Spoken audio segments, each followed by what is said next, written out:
Top quality और consistent performance के लिए सिर्फ सिल्वर पंप्स नाम याद रखना। बिग बॉस न माजी स्पर्धी रजत ಮತ್ತೆ ಅರೆಸ್ಟ್. ರಜತ್ನನ್ನ ಖಾಕಿ ಪಡೆ ಬಂಧಿಸಿದೆ. ಜಾಮೀನು ಪಡೆದು ಕೋರ್ಟ್ಗೆ ಹಾಜರಾಗಿರಲಿಲ್ಲ ರಜತ್. ವಿಚಾರಣೆಗೆ ಹಾಜರಾಗದ ಹಿನ್ನೆಲೆ ಪೊಲೀಸರು ಬಂಧಿಸಿದ್ದಾರೆ. ಜಾಮೀನು ಕೊಡುವಾಗ ಷರತ್ತನ್ನ ವಿಧಿಸಿತ್ತು ಕೋರ್ಟ್. ವಿಚಾರಣೆಗೆ ಹಾಜರಾಗಬೇಕು ಅನ್ನೋದು ಷರತ್ತಾಗಿತ್ತು. ಆದರೆ ಆ ಷರತ್ತನ್ನ ರಜತ್ ಉಲ್ಲಂಘಿಸಿದ ಹಿನ್ನೆಲೆಯಲ್ಲಿ ಈಗ ಮತ್ತೆ ರಜತ್ ಅರೆಸ್ಟ್ ಆಗಿರೋದು. ರಜತ್ ವಿರುದ್ಧ ಜಾಮೀನು ರಹಿತ ವಾರೆಂಟ್ ಜಾರಿಯಾಗಿತ್ತು. ರಜತ್ನನ್ನ ಕೋರ್ಟ್ಗೆ ಹಾಜರುಪಡಿಸಲಿದ್ದಾರೆ ಪೊಲೀಸರು. 24ನೇ ಎಸಿಜೆಎಂ ಕೋರ್ಟ್ಗೆ ಖಾಕಿ ಪಡೆ ಹಾಜರುಪಡಿಸಲಿದೆ. ವಿಚಾರಣೆಗೆ ಹಾಜರಾಗುವಂತೆ ಕೋರ್ಟ್ ಷರತ್ತನ್ನ ವಿಧಿಸಿ ಜಾಮೀನು ಕೊಟ್ಟಿದ್ರೂ ಕೂಡ ಹಾಜರಾಗಿರಲಿಲ್ಲ ರಜತ್. ಈ ಹಿನ್ನೆಲೆಯಲ್ಲಿ ರಜತ್ನನ್ನ ಖಾಕಿ ಪಡೆ ಬಂಧಿಸಿದೆ. 24ನೇ ಎಸಿಜೆಎಂ ಕೋರ್ಟ್ಗೆ ಹಾಜರುಪಡಿಸಲಿದೆ ಖಾಕಿ ಪಡೆ. ಜಾಮೀನು ರಹಿತ ವಾರೆಂಟ್ ಜಾರಿಯಾಗಿತ್ತು ರಜತ್ ವಿರುದ್ಧ. ವಿಚಾರಣೆಗೆ ಹಾಜರಾಗುವಂತೆ ಷರತ್ತಿದ್ರೂ ಹಾಜರಾಗದೆ ಗೈರಾಗಿದ್ದಂತಹ ಹಿನ್ನೆಲೆಯಲ್ಲಿ ರಜತ್ನನ್ನ ಅರೆಸ್ಟ್ ಮಾಡಲಾಗಿದೆ. ರೀಲ್ಸ್ ಮಾಡಿ ಅಂಧರಾಗಿದ್ದಂತಹ ರಜತ್ ಶಸ್ತ್ರಾಸ್ತ್ರ ಕಾಯ್ದೆಯಡಿ ಜಾಮೀನನ್ನ ನಂತರ ಪಡೆದುಕೊಂಡಿದ್ರು. ಆದರೆ ಜಾಮೀನು ಪಡೆದಂತಹ ಸಂದರ್ಭದಲ್ಲಿ ಷರತ್ತನ್ನ ಕೋರ್ಟ್ ವಿಧಿಸಿತ್ತು. ವಿಚಾರಣೆಗೆ ಹಾಜರಾಗಬೇಕು ಅಂದಿತ್ತು. ಆದರೆ ಆ ಷರತ್ತಿನ ಉಲ್ಲಂಘನೆ ಮಾಡಿದ್ದಾರೆ ರಜತ್. ಈ ಹಿನ್ನೆಲೆಯಲ್ಲಿ ಈಗ ಮತ್ತೆ ಅರೆಸ್ಟ್ ಆಗಿದ್ದಾರೆ. 24ನೇ ಎಸಿಜೆಎಂ ಕೋರ್ಟ್ಗೆ ಹಾಜರುಪಡಿಸಲಾಗುತ್ತೆ. ಜೊತೆಗೆ ಬಿಗ್ ಬಾಸ್ ಮಾಜಿ ಸ್ಪರ್ಧಿ ವಿನಯ್ಗೂ ಕೂಡ ಸಂಕಷ್ಟ. ವಿನಯ್ ನಿವಾಸಕ್ಕೂ ತೆರಳಿದ್ದಾರೆ ಪೊಲೀಸರು. ಬಸವೇಶ್ವರ ನಗರ ಪೊಲೀಸರಿಂದ ವಿನಯ್ಗಾಗಿ ಶೋಧ. ವಿನಯ್ ವಿರುದ್ಧವೂ ಜಾಮೀನು ರಹಿತ ವಾರೆಂಟ್ ಜಾರಿಯಾಗಿತ್ತು. ಹೀಗಾಗಿ ವಿನಯ್ ಮನೆಗೆ ತೆರಳಿದ್ದಾರೆ ಪೊಲೀಸರು. ಅತ್ತ ರಜತ್ ಮತ್ತೆ ಅರೆಸ್ಟ್ ಆಗಿದ್ದಾರೆ ವಿಚಾರಣೆಗೆ ಹಾಜರಾಗದ ಹಿನ್ನೆಲೆಯಲ್ಲಿ.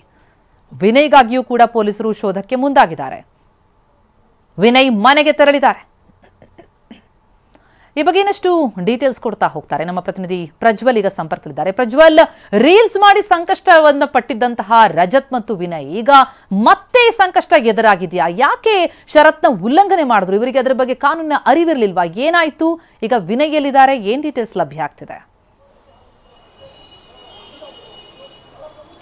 ಪ್ರತಿಮಾ, ಈ ಇಬ್ಬರು ಆರೋಪಿಗಳ ವಿರುದ್ಧ ಬಸವೇಶ್ವರ ನಗರ ಪೊಲೀಸ್ ಠಾಣೆಯಲ್ಲಿ ಅಕ್ರಮ ಶಸ್ತ್ರಾಸ್ತ್ರ ಕಾಯ್ದೆ ಅಡಿಯಲ್ಲಿ ಕೇಸ್ ದಾಖಲಾಗಿತ್ತು. ಕೇಸ್ ದಾಖಲಾದಂಥ ಸಂದರ್ಭದಲ್ಲಿ ಪೊಲೀಸರು ಅವರನ್ನ ಬಂಧನ ಮಾಡಿ ನ್ಯಾಯಾಲಯದ ಮುಂದೆ ಹಾಜರುಪಡಿಸಿದ್ರು. ಅದಾದ್ಮೇಲೆ ನ್ಯಾಯಾಲಯ ಅವರನ್ನ ಜುಡಿಷಿಯಲ್ ಕಸ್ಟಡಿ ಕೊಟ್ಟು ನಂತರದಲ್ಲಿ ಅವರಿಗೆ ಜಾಮೀನನ್ನು ನೀಡಿತ್ತು. ಷರತ್ತುಬದ್ಧ ಜಾಮೀನನ್ನು ನೀಡಿತ್ತು. ಆ ಷರತ್ತಿನ ಅನ್ವಯವಾಗಿ ಪ್ರತಿ ವಿಚಾರಣೆಗೆ ಕ್ರಿಮಿನಲ್ ಕೇಸ್ ಇರುವಂತಹ ಸಂದರ್ಭದಲ್ಲಿ ಆರೋಪಿಗಳು ಖುದ್ದು ಹಾಜರಾತಿಯನ್ನು ಖಾತ್ರಿಪಡಿಸಬೇಕು ಸಂಬಂಧಪಟ್ಟಂತ ನ್ಯಾಯಾಲಯಕ್ಕೆ. ಅಂದ್ರೆ 24ನೇ ಎಸಿಜೆಎಂ ನ್ಯಾಯಾಲಯಕ್ಕೆ, ಮ್ಯಾಜಿಸ್ಟ್ರೇಟ್ ಕೋರ್ಟ್ ಹಾಲ್ನಲ್ಲಿ ಇರುವಂತಹ ಈ ಒಂದು ನ್ಯಾಯಾಲಯಕ್ಕೆ ಖುದ್ದು ಹಾಜರಾತಿಯನ್ನು ಖಾತ್ರಿಪಡಿಸಬೇಕಂದ್ರೆ ಇವರೇ ಹೋಗಿ ಪ್ರೆಸೆಂಟ್ ಆಗಬೇಕು. ಆದರೆ ಕಳೆದ ಕೆಲ ವಿಚಾರಣೆಗಳಿಗೆ ಈ ಇಬ್ಬರು ಸಹಿತ ವಿಚಾರಣೆಗೆ ಹಾಜರಾಗಿರಲಿಲ್ಲ. ನ್ಯಾಯಾಲಯ ಈ ಬಗ್ಗೆ ಅಸಮಾಧಾನವನ್ನು ವ್ಯಕ್ತಪಡಿಸುತ್ತೆ ಪ್ರಥಮ ಬಾರಿಗೆ. ಅದಾದ್ಮೇಲೆ ಇಬ್ಬರ ವಿರುದ್ಧವಾಗಿಯೂ ಸಹಿತ ನಾನ್ ಬೇಲಬಲ್ ವಾರೆಂಟ್ ಅನ್ನ ಜಾರಿಯನ್ನ ಮಾಡಿತ್ತು.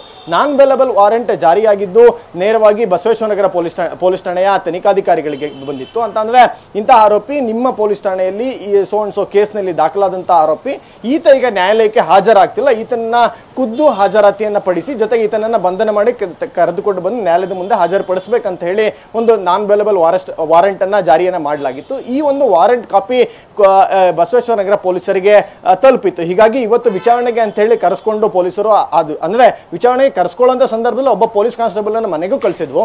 ಅಲ್ಲಿಗೆ ರಜತ್ ಜೊತೆಯಲ್ಲಿ ಒಬ್ಬ ಪೊಲೀಸ್ ಕಾನ್ಸ್ಟೇಬಲ್ ಸಹಿತ ಪೊಲೀಸ್ ಠಾಣೆಗೆ ರಜತ್ನನ್ನ ಕರ್ಕೊಂಡು ಬಂದ್ರು. ಕರ್ಕೊಂಡು ಬಂದ ತಕ್ಷಣದಲ್ಲಿ ಅವ್ರನ್ನ ಈಗ ಬಂಧನ ಮಾಡಲಾಗಿದೆ. ಬಂಧನ ಮಾಡಿಕೊಂಡು ಮತ್ತೆ ವಿನಯ್ ಇದುವರೆಗೆ ಸಿಕ್ಕಿಲ್ಲ. ಅಂದ್ರೆ ವಿನಯ್ ಅವರು ಯಾವುದೋ ಶೂಟಿಂಗ್ ಅಲ್ಲಿ ಇರೋ ಕಾರಣವಾಗಿ ಹೊರಗಿದ್ದಾರೆ ಅನ್ನೋ ಮಾಹಿತಿ ಇದೆ. ಹೀಗಾಗಿ ಮನೆಗೆ ನೋಟಿಸ್ ಅನ್ನ ಅಥವಾ ವಾರೆಂಟ್ ಅನ್ನ ಸರ್ವ್ ಮಾಡಲಿಕ್ಕೆ ಸಹಿತ ಹೋಗಿದ್ದಾರೆ. ಮತ್ತೆ ಮನೆಯಲ್ಲಿ ಇದ್ರೆ ಅವರು ಅವೈಲಬಲ್ ಇದ್ರೆ ಅಥವಾ ಅವರು ಪೊಲೀಸರಿಗೆ ಸಿಕ್ಕಿದ್ರೆ ತಕ್ಷಣ ಎಲ್ಲ ಕರ್ಕೊಂಡ್ಬಂದು ಹಾಜರುಪಡಿಸ್ತಾರೆ. ಇಲ್ಲಾಂದ್ರೆ ಮುಂದಿನ ಹಂತದಲ್ಲಿ ವಿನಯ್ನು ಕರ್ಕೊಂಡ್ಬಂದು ಹಾಜರುಪಡಿಸ್ತಾರೆ. ವಿನಯ್ಗೆ ಒಂದೇ ಒಂದು ಆಪ್ಷನ್ ಇದೆ, ಪೊಲೀಸರು ಕರ್ಕೊಂಡ್ಬರೋಕ್ಕಿಂತ ಮೊದಲೇ ಹೋಗಿ ನ್ಯಾಯಾಲಯದ ಮುಂದೆ ಹಾಜರಾತಿಯನ್ನ ಖಾತ್ರಿಪಡಿಸಬಹುದು.